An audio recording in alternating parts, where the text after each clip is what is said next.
Conceitos em ciências. Eletromagnetismo. O princípio do motor.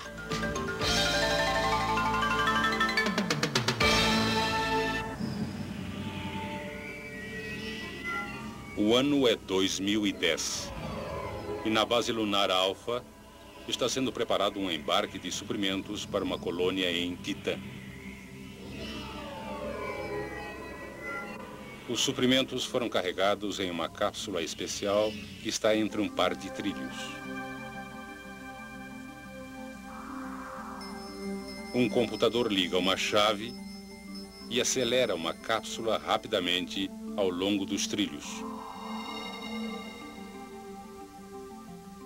A força que acelera a cápsula foi observada pela primeira vez pelo físico francês André Ampère em 1820. Ele observou que quando as correntes de dois condutores paralelos eram no mesmo sentido, os condutores se atraíam. Mas quando as correntes eram em sentidos opostos, os condutores se repeliam. Ampère concluiu que os campos magnéticos ao redor dos fios criavam forças de atração e repulsão. A regra da mão esquerda para o condutor prevê o sentido do campo ao redor de cada fio. Quando os campos entre os fios estão no mesmo sentido, para ambos os fios, ocorre repulsão. Essa repulsão é similar ao que ocorre quando dois ímãs em forma de barra são colocados lado a lado, de maneira que o campo de um ímã esteja no mesmo sentido que o campo do outro. Quando o movimento de elétrons nos dois fios é no mesmo sentido, no espaço entre os fios, o campo produzido por um fio tem sentido oposto ao campo produzido pelo outro.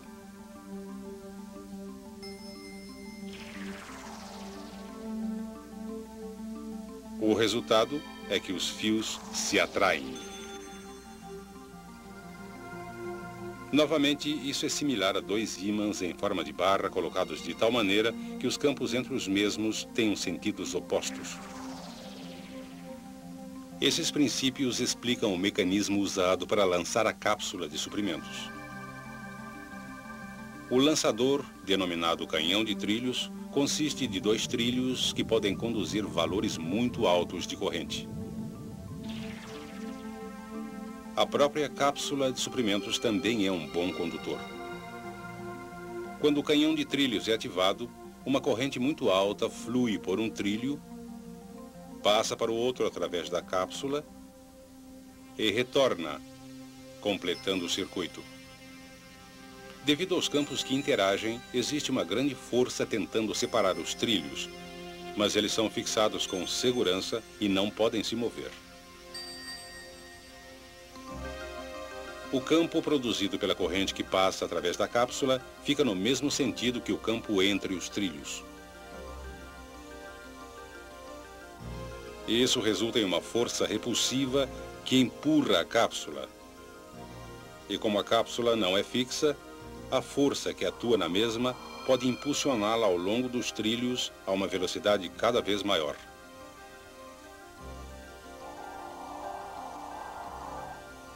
Podemos facilmente determinar o sentido da força em um condutor que conduz corrente colocado em um campo magnético.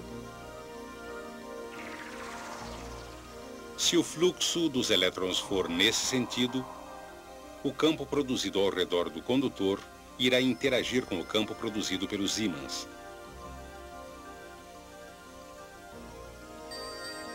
Como os dois campos estão no mesmo sentido acima do condutor, o condutor é repelido para baixo.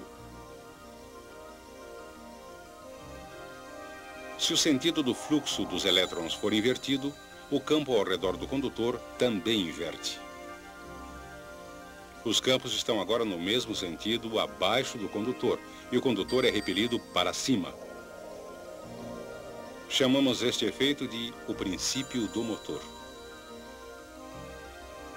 O princípio do motor é uma das aplicações mais importantes da descoberta do eletromagnetismo por Hans Christian Ørsted. Mas foi o inglês Michael Faraday quem, em 1821, juntou tudo e desenvolveu o primeiro motor eletromagnético. O princípio do motor diz que, se um condutor que conduz corrente for colocado em um campo magnético externo, ele será submetido a uma força que é perpendicular tanto ao sentido do movimento dos elétrons como ao campo magnético externo.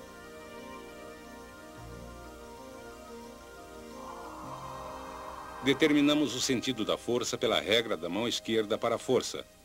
Isto é, se o polegar apontar no sentido do fluxo dos elétrons e os dedos apontarem no sentido do campo magnético externo, uma seta imaginária saindo da palma da mão indica o sentido da força exercida sobre o condutor.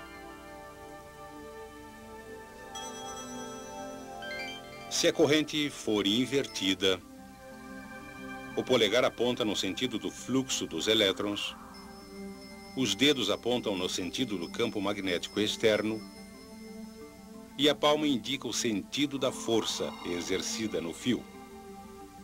Neste caso, para baixo. O princípio do motor recebeu esse nome porque sua primeira aplicação foi no projeto de motores elétricos. Uma espira de fio levando uma corrente é colocada entre polos magnéticos. Se aplicarmos a regra da mão esquerda para a força, neste lado da espira, de maneira que o polegar indique o sentido do movimento dos elétrons e os dedos indiquem o sentido do campo magnético externo, a força no condutor será para cima, conforme indicado pela palma da mão. Quando a regra da mão esquerda para a força é aplicada ao outro lado, a palma da mão indica uma força para baixo.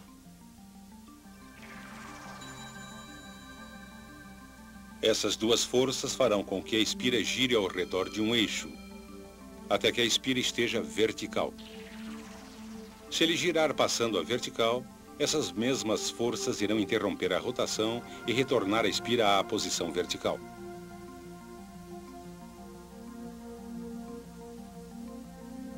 Mas, para executar trabalho, a espira deve continuar a girar.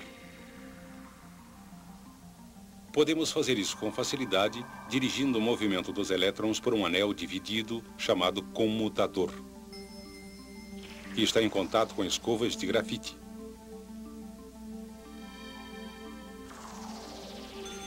Inicialmente, o movimento de elétrons é no mesmo sentido, como indicado anteriormente, e a espira gira como antes.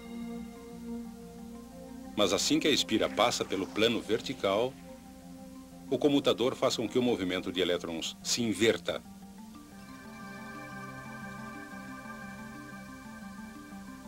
E isto inverte o sentido das forças nos lados da espira, fazendo a espira continuar a girar.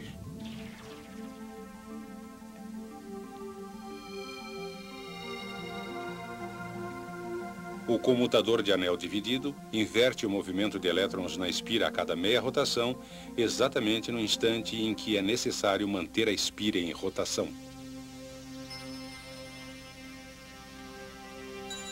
Normalmente, usamos energia elétrica para fazer o motor funcionar.